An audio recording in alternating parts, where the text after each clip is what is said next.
5 August 2024, বেলা তখন 1:30। ভারত থেকে এক উচ্চ পর্যায়ের কর্মকর্তার ফোন আসে বাংলাদেশের তৎকালীন প্রধানমন্ত্রী শেখ হাসিনার কাছে। সেই কর্মকর্তা ছিলেন হাসিনার পূর্ব পরিচিত। খুবই সংক্ষিপ্ত কথাবার্তা হয়েছিল দুজনের। ভারতীয় কর্মকর্তাটি বলেন, ইতোমধ্যেই অনেক দেরি হয়ে গেছে, আপনি যদি এখনই গণভবন না ছাড়েন তাহলে আপনাকে খুন হতে হবে।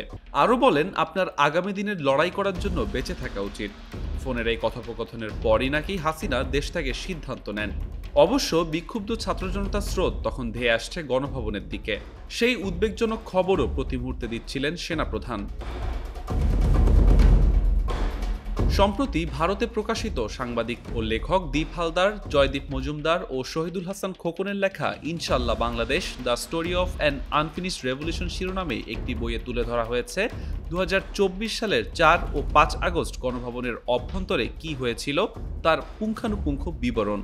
লেখকরা জানিয়েছেন, গণভবনের অভ্যন্তরের ঘটনাবলীর পুনর্নির্মাণ তারা করেছেন হাসিনার ব্যক্তিগত কর্মকর্তা, সেনাবাহিনীর একজন স্টাফ অফিসার, নিরাপত্তা সংক্রান্ত জাতীয় কমিটির কয়েকজন সদস্য, 2 জন সাবেক আওয়ামী লীগের মন্ত্রী, এনএসআই ও স্পেশাল ব্রাঞ্চের কয়েকজন কর্মকর্তা, পুলিশের 2 জন উচ্চ পর্যায়ের কর্মকর্তার সঙ্গে সাক্ষাৎকারের ভিত্তিতে। বইটিতে উঠে এসেছে 4 আগস্ট বিকেলেই গণভবনের এক বৈঠক থেকে হাসিনাকে দেশ ছাড়ার পরামর্শ দেওয়া হয়। সেই অঘোষিত বৈঠকে উপস্থিত ছিলেন 3 বাহিনী প্রধান, পুলিশ প্রধান, আমলা ও শীর্ষ নেতারা। সে সময় হাসিনাকে দেশ ত্যাগের পরামর্শ দেওয়া হলেও তা আমলে নেননি তিনি, বরং আরো শক্ত হাতে আন্দোলন দমনের জন্য বাহিনীগুলোকে চাপ প্রয়োগ করেন হাসিনা।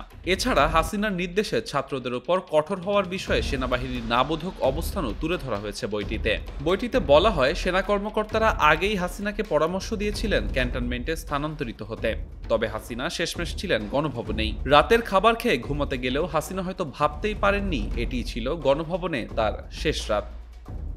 Desk report, Manabzamin.